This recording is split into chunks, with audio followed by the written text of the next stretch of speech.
Yes, hello, dear friends. Here we are. Your thought, your life.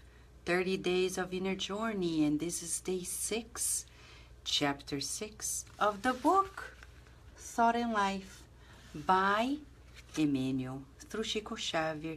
Here we are on this beautiful day. It's very cold here for us, but only on the external because in our hearts it's very warm. We have the light of God inside of us, right? And the other parts of the world, it's very warm. And we're going to share with you a little bit of coldness just so you feel the joy of being here with us, okay? So here we are. This is about faith.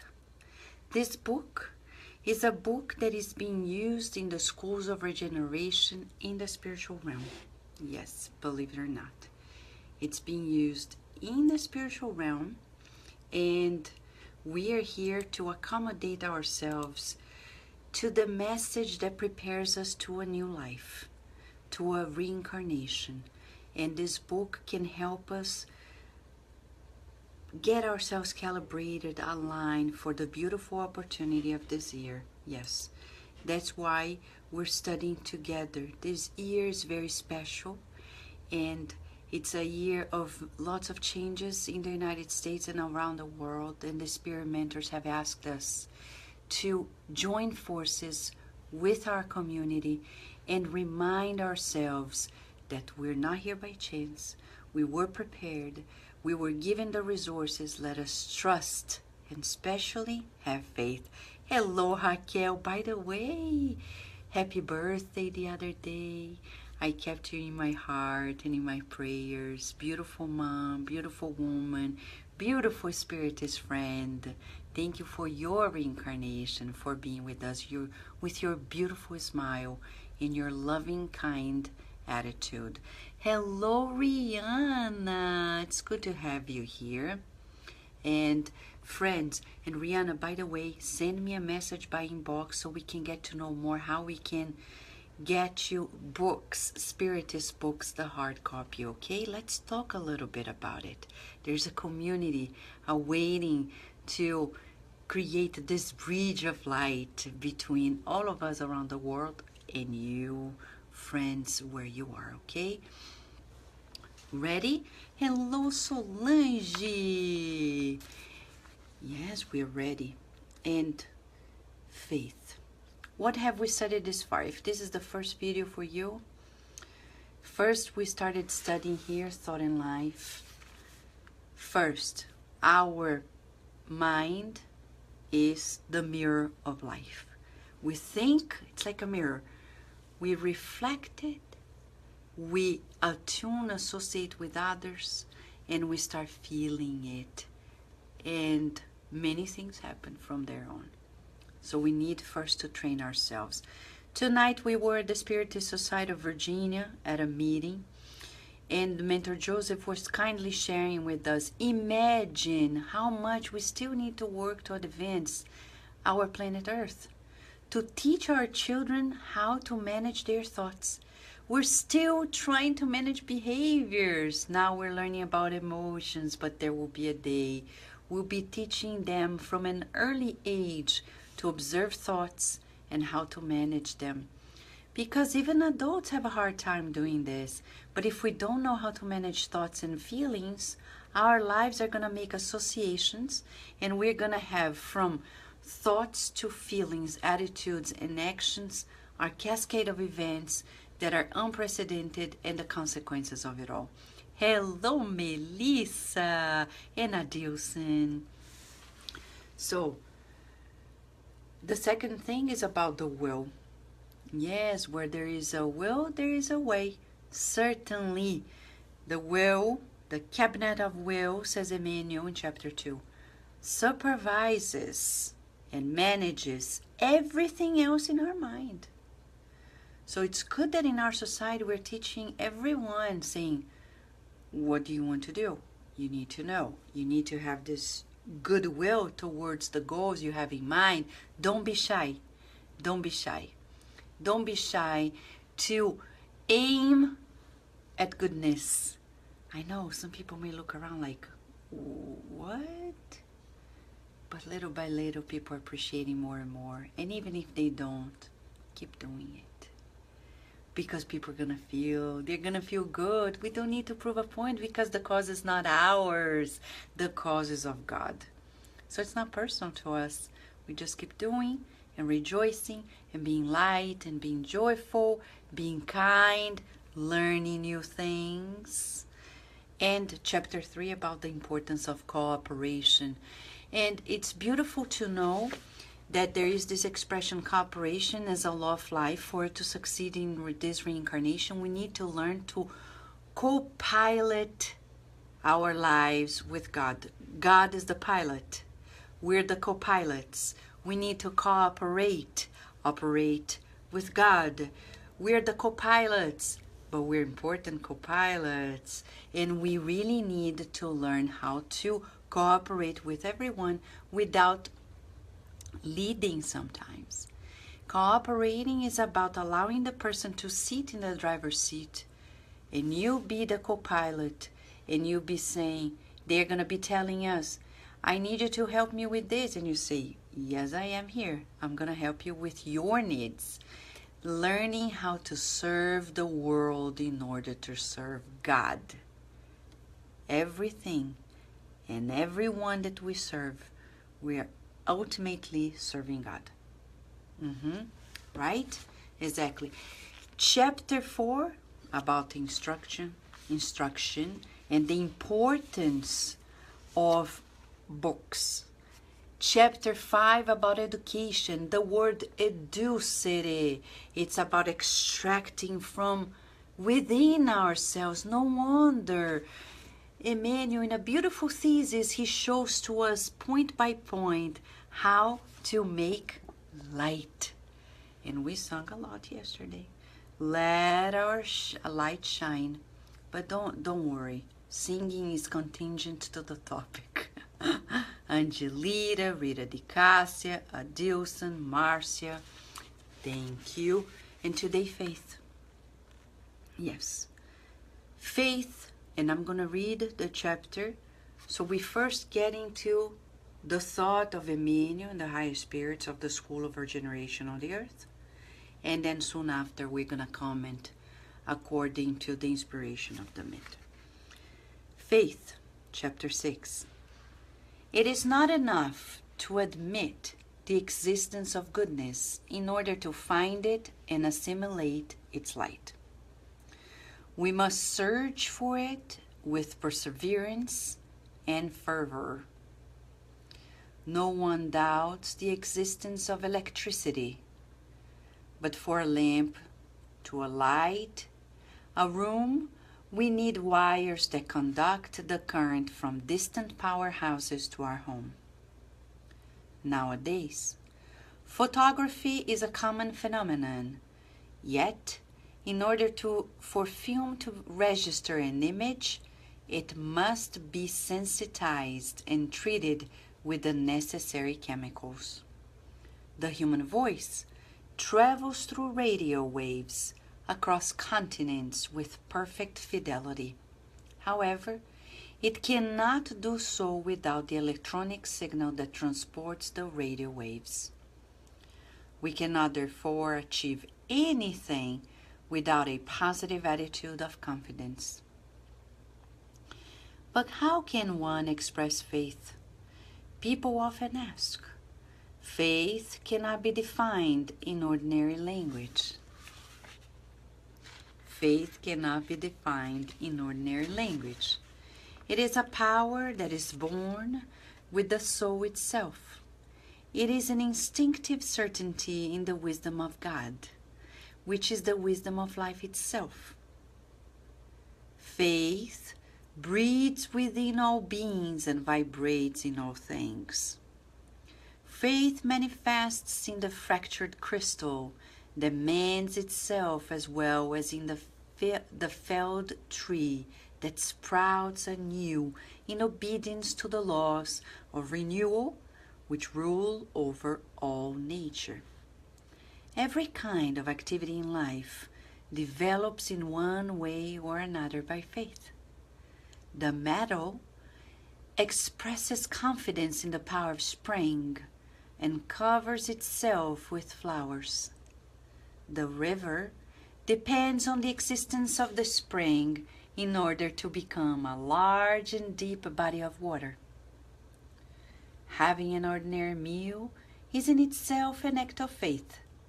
When taking nourishment, man is confident of his own digestive system, even if he cannot see it. All success in social life results from faith that a community has in the legal system that regulates life. By consciously using such energy, we can eliminate undue detours in the path of evolution. To achieve this, no matter what our religious interpretation of God, we must accentuate our own trust in God to reflect its excellence. Think of a lens and the sun. Our day star distributes its resources equally to all. But if we should converge its rays with an ordinary lens, we can have more of its power. Likewise, eternal good offers the same light to everyone. Yet, if concentrated by our positive inner certainty, we will reflect its glory more efficiently. Let us tirelessly seek the good and waste no time with evil. The pruned branch offers fruits of the same quality as those produced before the mutilating blows. The spring reaches the river, washing away the mud thrown into it. Let us nourish our hearts in the living waters of inexhaustible good. Let us then seek the good in people, the good in things and events that cross our path during our daily activities. By doing so, we will have the mirror of our mind turned towards goodness. Our mind will then incorporate into itself the eternal treasure and the happiness that is the child of faith. A happiness that is generous and dynamic, setting us free from the chains of evil, for goodness ever constant and pure will find in us its own truth. Before we interpret, greetings for our community. Hello, Jussara. Hello, thank you for the happy faces. Hello, Miriam. Thank you for being here too, and all the other friends we've already greeted before. We've already summarized at the beginning today the first 5 chapters in the introduction. The purpose of the book, Guidelines for Life on the Earth. Summed up in 30 chapters. This is chapter 6, Faith. So first, the foundation, mind as the mirror of life, will as the cabinet of supervision and management of everything that happens to our minds, cooperation as the important dynamic of serving with God, God the pilot, we the co-pilot, serving people as the co-pilots of life, taking and giving people what they need, not what we think they need. And then instruction, the importance of books, the importance of acquiring instruction to get rid of our darkness, and thus education, educere, extract the light from within. So let us shine our light. And finally, faith. Today, let's talk about faith. Well, it's not simple. Emmanuel is clearly telling us in this chapter from the very beginning, very practical. He says, it's not enough to admit the existence of goodness. In order to find it and assimilate its light, we must search for it with perseverance and fervor. Let us share something here. You observe the way Emmanuel writes this chapter. He is writing from the beginning to end, associating faith with recognizing the good in us, in others, and in everything around. Observe that he pairs up faith with the way we also see things, our view of life. And he begins from the first chapter talking about the intensity. It's not enough to know, we really, really need to go after it with our whole hearts. Perseverance and fervor, meaning boiling inside of us, really boiling from within. So faith, it's not about, yeah, I believe in God, but you know, when bad things happen, then I doubt. And then we ask, what kind of faith is this, right? Hello, Amanda. Thank you. Obrigada. So, let's observe our educator Emmanuel sharing with us this booklet of guidelines for life, telling us about what to do with faith. No one doubts the existence of electricity, but for a lamp to light a room, we need wires. So he's talking about not a final product. He's talking about faith as a system in our foundation. It's not a lamp, a light, it's a whole system. He is giving us this analogy about electricity and all the wiring that goes through it so it can manifest. So having faith is not about going to a church, to a temple, to a spiritist center, a synagogue. It's about the daily process. Yeah, it seems kind of second nature, but observe, it becomes ever more profound. Because he wrote this book, but it's immortal. He talks about photography.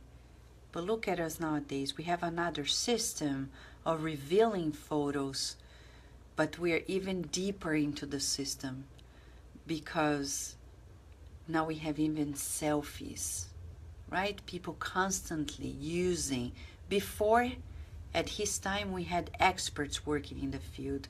Now everyone can take pictures every day, even children. Even a 3-year-old can get a camera through a cell phone and take a picture.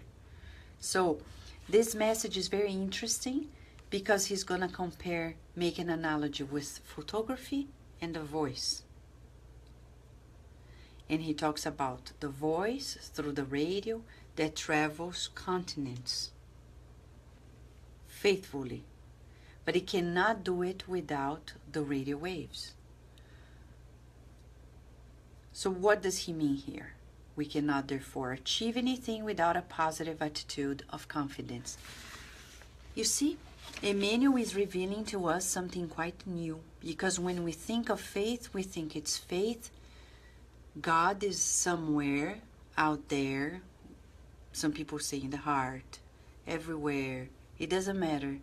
What matters to us is there's God, and people think that faith is about believing in God. Emmanuel is going to rephrase faith and say that there is a straight connection between faith and the way we see and recognize the good in us. Confidence, from self-confidence to confidence that God is providing for us, and confidence in the people in our lives and in the world, even the sun. You sleep today and you trust that the sun is so reliable that tomorrow it's going to be there at sunrise. What is this? Faith. As he's saying, we eat having faith that the body is going to digest. You take your car and drive it trusting and having faith on your car that it's gonna work. You're here now through the internet, and we have faith that this connection is gonna go through the whole time. Faith, faith, faith. In other words, we trust. We have this sense, this attitude of confidence. Even neuroscience has studies on this, showing that the brain is wired.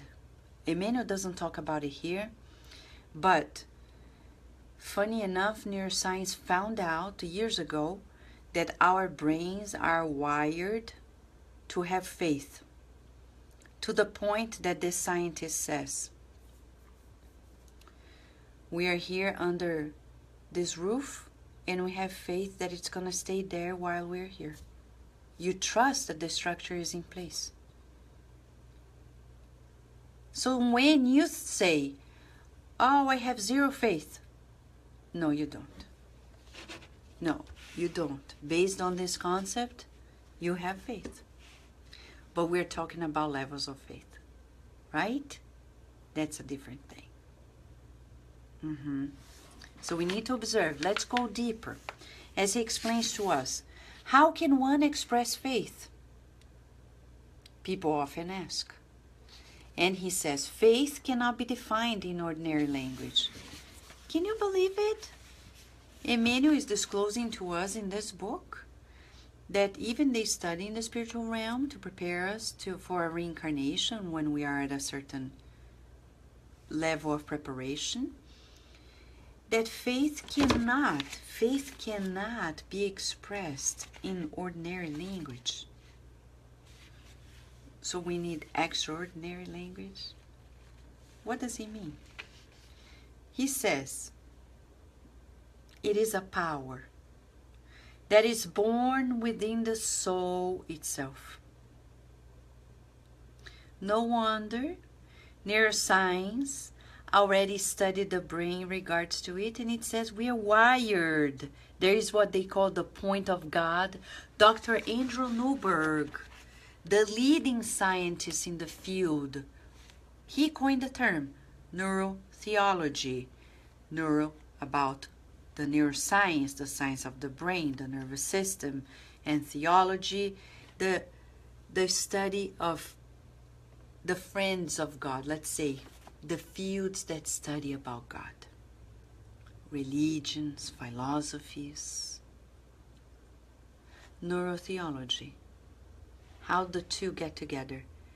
In a striking and groundbreaking study he did at the end of the 20th century, and beginning of the 21st as well, because he continues several studies, he showed to us firsthand that when you think of God, there are specific areas of the brain that are lighted up.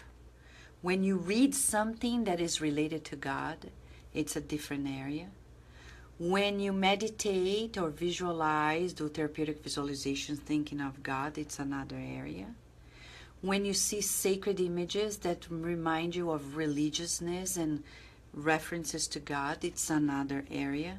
Of all things, when we depend on external stimulation to feel God, like images, etc., we activate areas of the brain that are more primitive in terms of evolution, what we call phylogeny.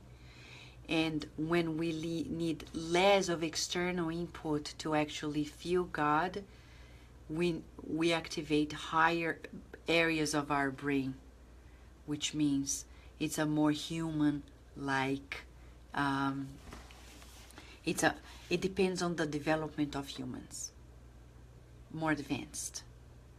What does this tell us? We're physically wired. Is that why we produce God? No, Dr. Newberg didn't say that. Okay? You can listen to his interview at Kardec Radio. He actually has 2 interviews there. KardecRadio.com, our website, has a search bar. If you Google it, Andrew Newberg, you're going to find his talks, phenomenal talks. You can listen to them. because he explains throughout the whole studies the many different points. But for us, spirit is, what does that mean? It means that we, the spirits, have that matrix. We are born with it, as Emmanuel is saying, and it manifests in our physical body. Yes, we are wired for God, to God. We are. We are. It is a power. Faith is a power that is born within the soul. It is an instinctive certainty in the wisdom of God, in the wisdom of life. It's there. It breathes within all beings and vibrates in all things. So much so that when Kardec talks about the topic of religions in the Spirit's book, which this year is celebrating 160 years of its publishing on April 18th, 1857. The Spirit's book is completing 160 cycles, years on the earth. And the more we progress with material science, the more this book become a revelation. Instead of being outdated, it becomes truly updated. We in the Spiritist Centers need to study this book more and more, this year especially. We need to study it. Mentor Joseph was saying, Vanessa, study the book. Because this year, we need to go back to the foundational aspects of the Spiritist teachings. Bring these studies to the Spiritist Center. So shall we rescue the study? Many people say they're spiritists, they have never read the book. Yeah. Thank God, by definition, to be a good spiritist, we don't need to read all the books. The definition of being a good spiritist, according to Allan Kardec in the book The Gospel According to Spiritism, means to make efforts to tame our bad inclinations. So I can read a zillion books. If I don't fulfill it, it doesn't mean much, right? Yeah, it doesn't mean very much. But let's go back here. Kardec in the Spirit's book asked this question about whether faith is something that is learned or is born with us as spirits. And they say, look around you, you're going to see that throughout humankind's history in the world, there's no single tribe or people on this earth that is godless, in the sense of like, doesn't feel the call to acknowledge a supreme being, which is not a being, supreme intelligence. Yeah? Faith manifests. Now he's going to say something quite striking. Faith manifests in the fractured crystal that mends itself, as well as in the felled tree that sprouts anew in obedience to the laws of renewal which rule over all nature. So he is talking about this beautiful process of unfolding our attitude of confidence in life, either ours or the trusting the Supreme Creator, but also in our obedience to following through the rules. And he says to us that it begins in the mineral kingdom, the crystal, the plant kingdom. It doesn't begin in the human kingdom. Now it makes sense. If faith is something that is foundationally within us, it has to begin from the minute we were created, which is not a human.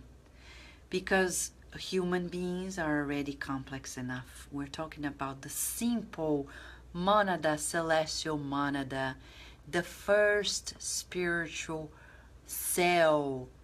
Yes, the intelligent principle. Before we became humans, We went through internships in different kingdoms of nature, learning, discipline to a manifest spontaneity. That's the order of learning. And then now to achieve, billions of years later, achieve the human level. And from the human to the angelic state and so on and so forth. It's hard to grasp the other one. We're barely understanding what we are to do right now. Raquel kindly sharing with us, faith is to know subconsciously and consciously that we're divine beings, children of God, and God is the supreme intelligence of the universe, first cause of all things. Right? Thank you, Raquel, for a beautiful summary. Now, every kind of activity in life develops in one way or another by faith. That's a big statement. Every kind of activity in life develops in one way or another by faith. Let us recall, he said, it's this power within us, this instinctive certainty in the wisdom of God. Observe the birds, as Jesus said, that fly in the sky. They trust. Life is providing. You don't see a bird that is anxious. No. Anxiety depends on consciousness. They don't have it yet. They have no consciousness yet. Right? They are connected to a spirit principle or spiritual principle, but they are not aware. We don't see a tree being depressed. They trust. The instinct is there. The faith. Look at the sunflower. It knows the sun is there. It trusts. It turns around. It follows it. Faith. This instinctive certainty. Instinctive certainty, he says. It manifests in all levels of activity in life. Pause, because I can hear people saying, I want a therapeutic quiz. I want a therapeutic quiz. Yeah, because it's a lot of wording and we need to pause. First, breathe in and out to intake this much information. Pause for a second. Take it easy. We need to learn how to make these silent moments for 30 seconds.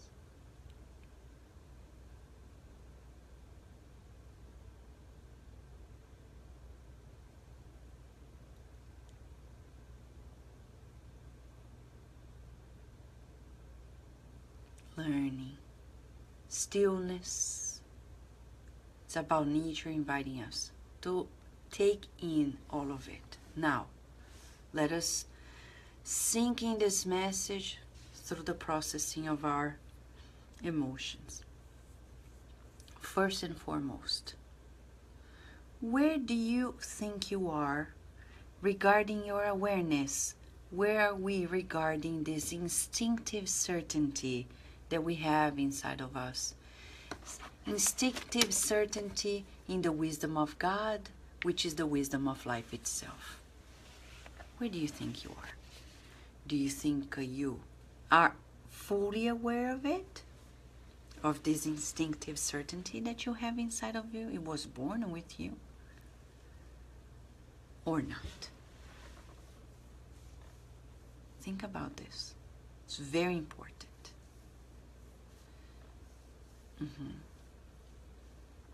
We need to meditate on this.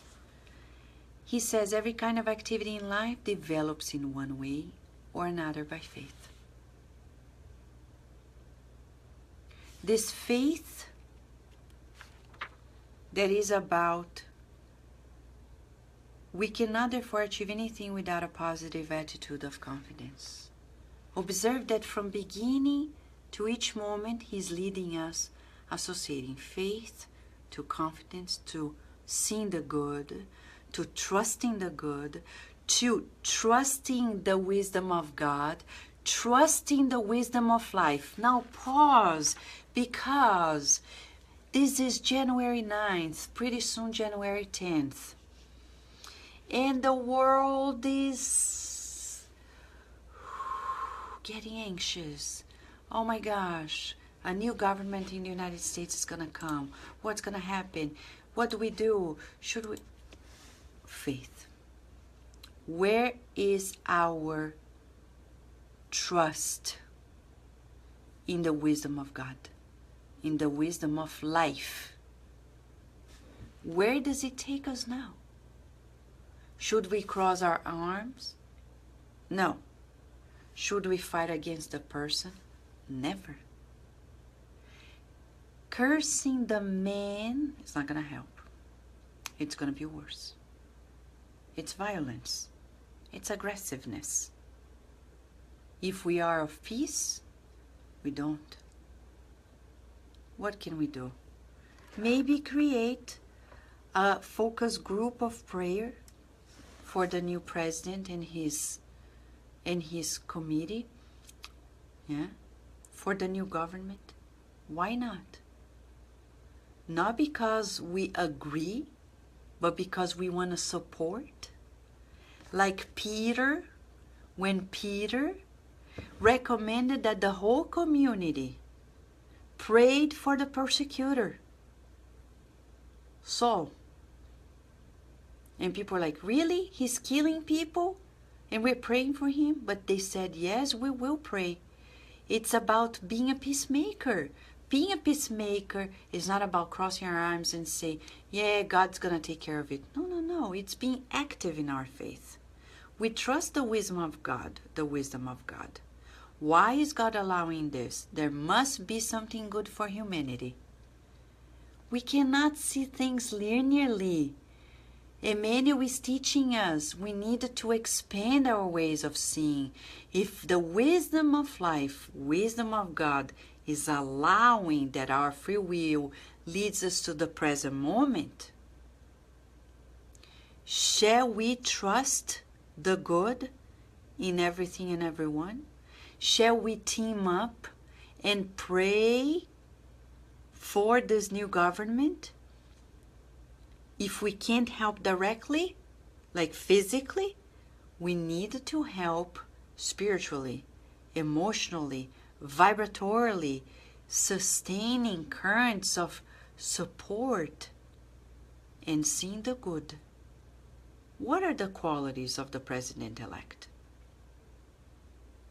Because he's a child of God, he must have qualities.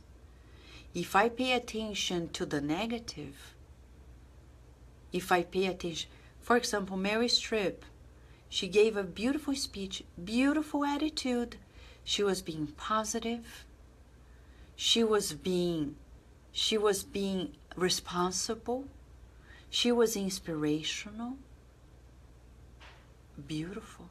She was using her role to lead the minds in responsibility to paying attention to their roles.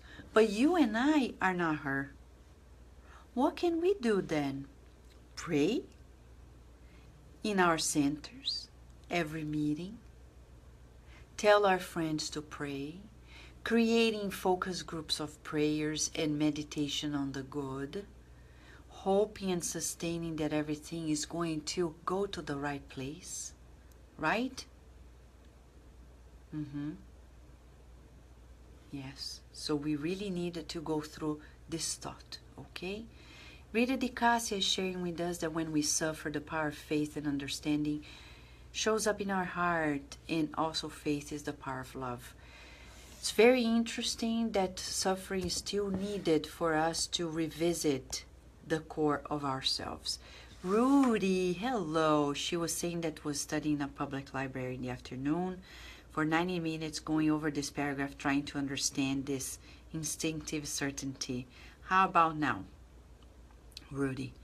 You know, in the book Evolution into Worlds, Emmanuel here, 1958, which is basically the same year that the Evolution into Worlds came about, in this part he summarizes in a few lines aspects that you see in the discourse of André Luiz in understanding how the soul evolves from internship to internship in matter, and also showing to us that this instinctive certainty on the wisdom of God and wisdom of life is with us since day one when we were created. And throughout. Look at a dog. The dog is not like, oh my gosh, is somebody gonna bring me food or not? They are not aware. So they don't worry. We only begin worrying when we become aware, when we have consciousness, which is a study in sciences that is very, very difficult to address because sometimes it's very imponderable. Okay? Now, the river depends on the existence of the spring in order to become a large and deep body of water.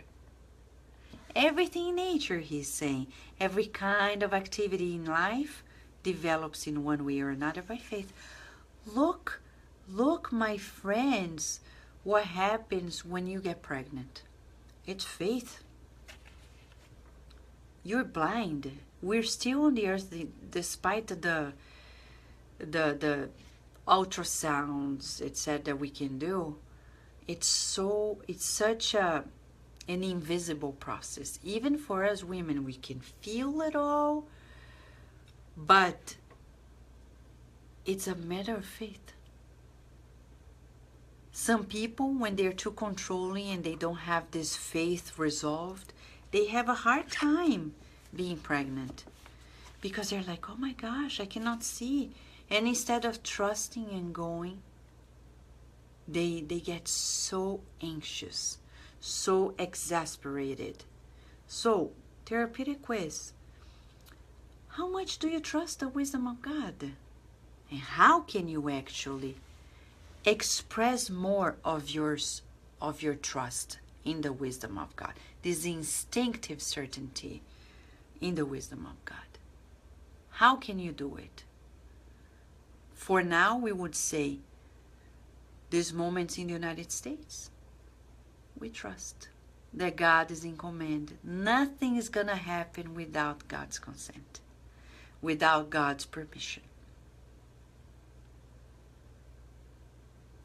Period. We're being taken care of. You know, as a scientist, it's very interesting.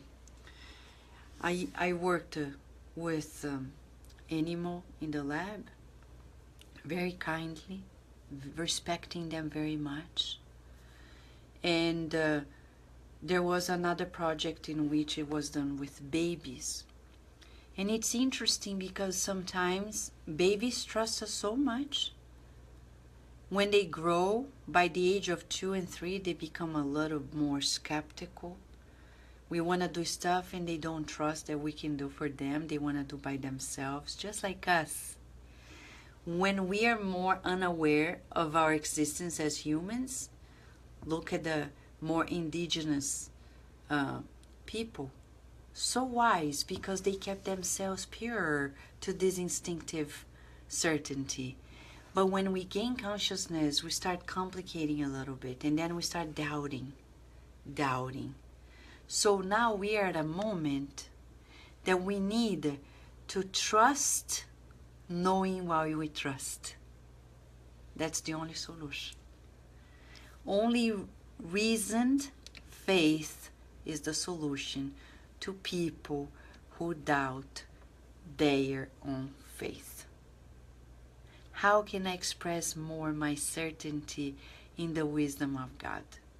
By feeling it first. Stop for a minute. Let us stop this thinking and reasoning. Feel it. When Emmanuel says instinctive certainty in the wisdom of God, which is wisdom of life, how do you feel? Good or bad? Instinctive certainty in the wisdom of God. Why? If you know somebody who resembles wisdom, is close to this wisdom, and you feel comfortable, you trust that person is, trustworthy for you, imagine God for us. Think about somebody in your life whom you consider to be wise. Let me give an example.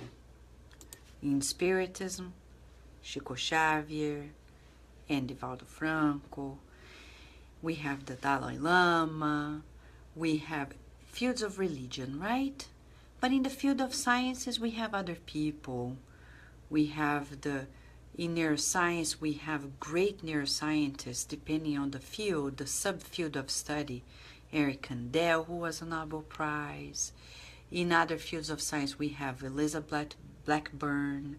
And in each field, we have that role model or that inspirational wisdom. Now imagine ourselves connected to the wisdom of God. How do you feel? Do you feel like closing your eyes and saying, God, please take me, lead my way, because I don't need to see, because you're seeing for me?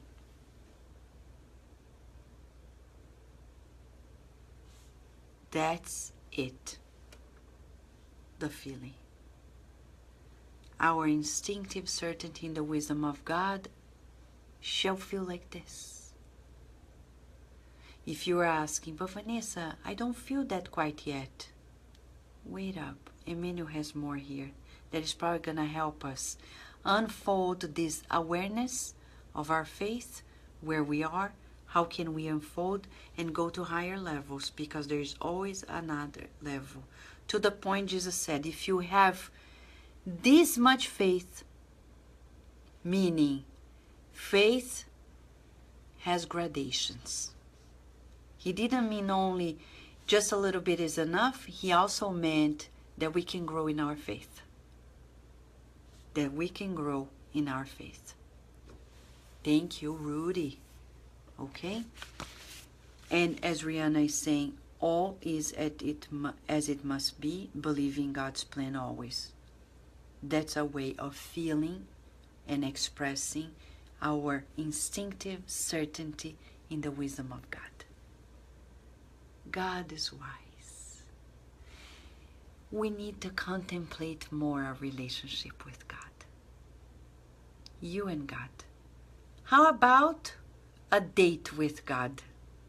No, I'm not joking. I'm not joking. You have dates with friends, partners, play dates with children. How about a date between you and God? Ah, Vanessa, what does that mean? Yeah, separate like an hour or two. It's just you and God. And go, do something. God is everywhere, so wherever you want and you set up the date. God is omniscient, omnipresent. You don't need to send him an email. You don't need to send him a text message. You don't need to send him a WhatsApp message.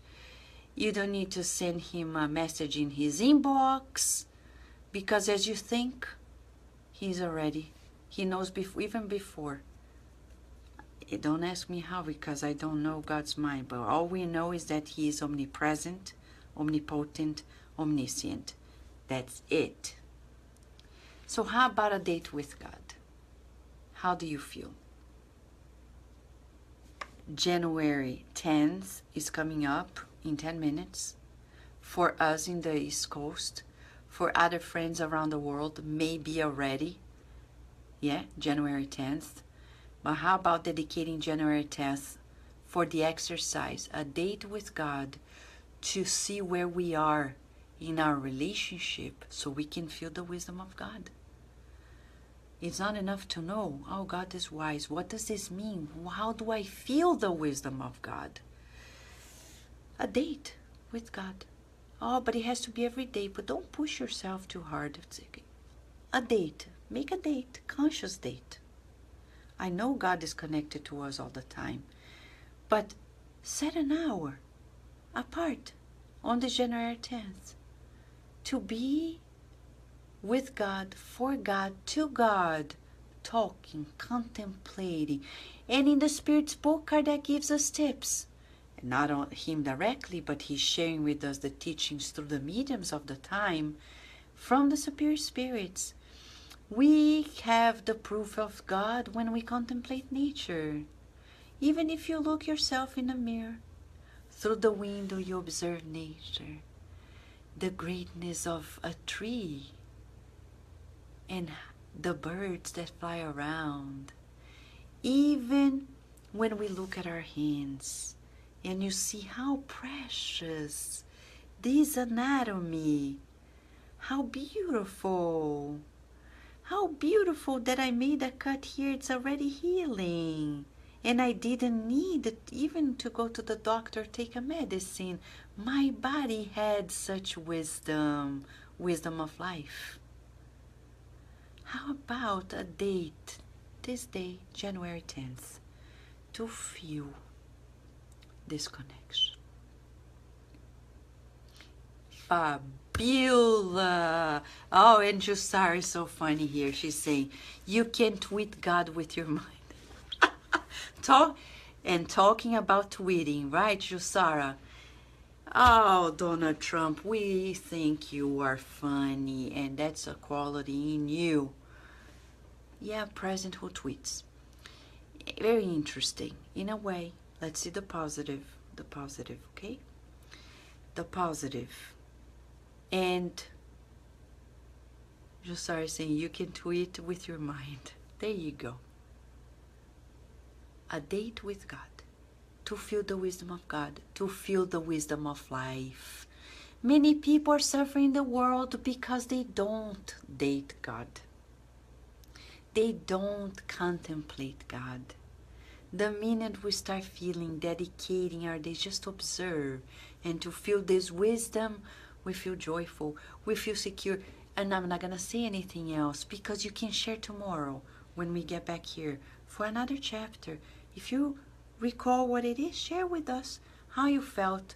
How was this date with God? How about it? It doesn't hurt to try. After all, He is the supreme intelligence and love of the universe. You can't go wrong. You're never go disappointed. You're never going to regret it. We're going to regret it not doing it. Okay? So here we are. By consciously using faith, we can eliminate undue detours in the path of evolution. Now he's giving us a tool. He's saying that faith is a tool that we use to eliminate detours. Why? Because we trust the wisdom of God before we make decisions. We're less impulsive. Because impulsiveness creates problems in our lives. Somebody says something, we're like, really? Okay, I'm going to solve it now. And I go there, say this, that, and the other, boom. Destroy the relationship. And now to mend it, to fix it, maybe only in reincarnations to come. So, if I consciously use faith, that's new to us. Because people think that faith is just there and we let it be. No, no, no. We need to put consciousness on it, reasoning on it. To achieve this, no matter what our religious interpretation of God, we must accentuate our own trust in good. Now, in this last part of the chapter, he's going to reconnect ourselves, the practical ways in which we can boost our faith. As Jesus said, if you have this much of faith, the seed of mustard, which is so tiny, so tiny.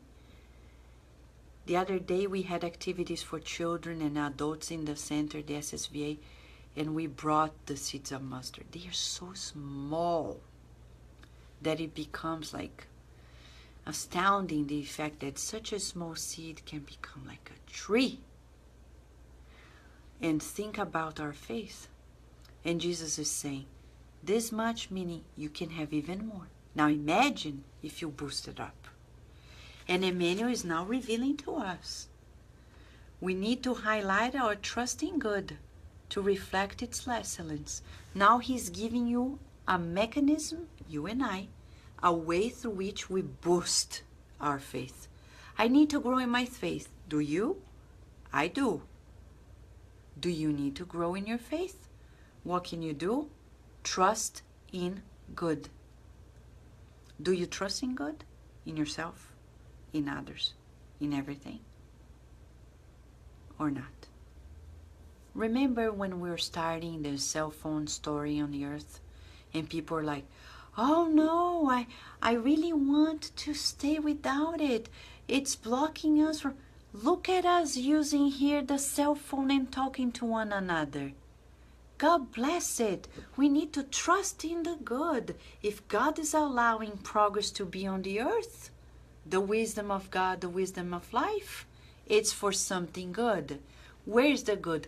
Let's dig in. Let's put an effort and find out the good. See the positive. And that's exactly what he's going to say. Faith is about seeing the positive.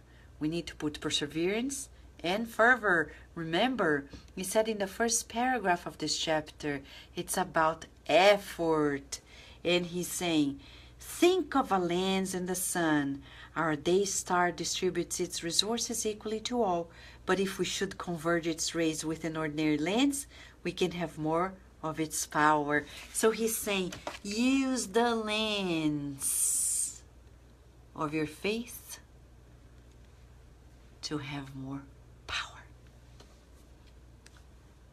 The lens, trusting good, and we're going to converge our faith. Trusting good. Trusting good on January 19th. Trusting good. Trust in good. In you and I and everybody. When people have their shortcomings, I look at them and say, Mentor Joseph says often to me, Vanessa, correct your vision. People are not perfect, neither you. We're perfectible. But remember, people have their shortcomings like you do too. But trust their divine essence. Search for their divine, because if you keep thinking the negative, you're not helping them. On the contrary, you're putting them down. Imagine when we talk about people and we don't trust they're good. We need to trust. Trust. And he's going to say more. Let us tirelessly seek the good and waste no time with evil. Waste no time. People come and talk, oh my God, the government. And you say, you know, we're starting a group of prayer. Want to join us? And you're like, really, you're going to pray? Of course. Pray that he is wise and then he's a good instrument of God. Pray that he's going to do the best job ever and that he's a child of God, blah, blah, blah, blah, blah. Agreeing or disagreeing, it's not personal to us. The pruned branch offers fruits of the same quality as those produced before the mutilating blows. The spring reaches the river, washing away the mud thrown into it. He's teaching us how to look and search for the good. Something new for us. We need to teach our children to see the good every time. The other day, this afternoon, Virginia was play dating with friends in the library. They were playing together, and then she got tired. She wanted to do something else, but the friend didn't. She came, Mom, she doesn't want to go there and play with me. And I said, Virginia, good news.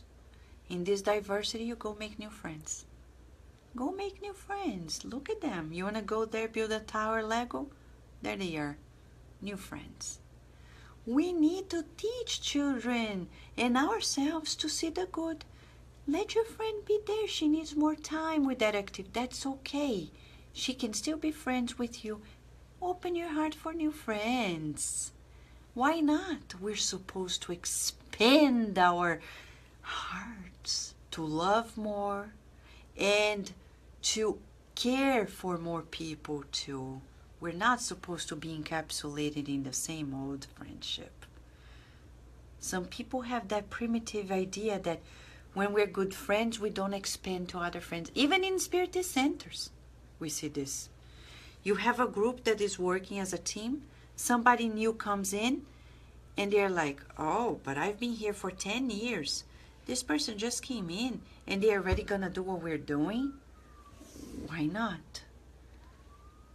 You think God doesn't give us a room in the universe? We can't. If people come in today, remember Peter and Stephen? Peter was there working.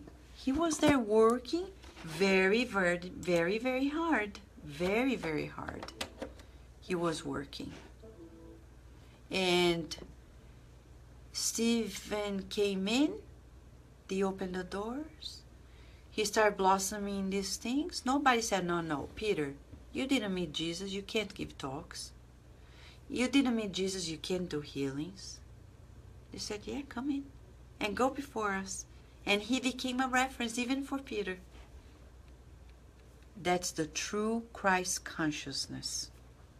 There's no hierarchy in that regard, of hierarchy in terms of serving the good. There's preparation, we agree. But we can't enclose ourselves and be the same little group of people, of friends. Let's recycle, open, allow more people to join in and expand. The universe is expanding. How about you? Are you expanding? Not physically, but emotionally and spiritually. Are you? We need to. That's the movement of the universe. Expand, transform, change, improve, always. Finally, to wrap up the chapter, let us nourish our hearts in the living waters of inexhaustible good. It sounds like Kardec Radio, right? Nourishing our souls. But this is the wisdom of the good spirits. Let us nourish our hearts in the living waters of inexhaustible good. So Emmanuel is disclosing to you and I that if we want to stand tall and firm in this reincarnation, we need to nourish ourselves with the living waters of inexhaustible good. Oh, but I'm tired. If you are tired, it's because you're not doing the good. We're doing just for appearances. But deep inside, you know, I know people, when they give something to somebody, they do this. Give this to, can you please give it? Or they don't even say please, they say, donate this, as if they are getting rid and people are trash cans. Yeah, I don't need this. And I say, hey, stop for a second. People are not trash that you throw the things you don't use any longer. Actually, we should ask the people whom we're donating to if they could do us a favor to accept it, because we don't know where to put in our homes because we're not using it. Finally, let us then seek the good in people, in things and events that are across our path during our daily activities. That's the exercise. Seek the good in people, things, and events. How do you feel? Happy, joyful, faithful, open. I feel open. Let us open our hearts. January 10th already is. Let us seek for the good in everything and everyone, and our lives are just going to unfold to a beautiful direction, nourishing ourselves and succeed in this reincarnation. We wish you lots of blessings, and God providing we'll be together today at 11 p.m. Eastern Standard Time, studying another chapter, which is going to be a surprise if you don't have the book. Until then.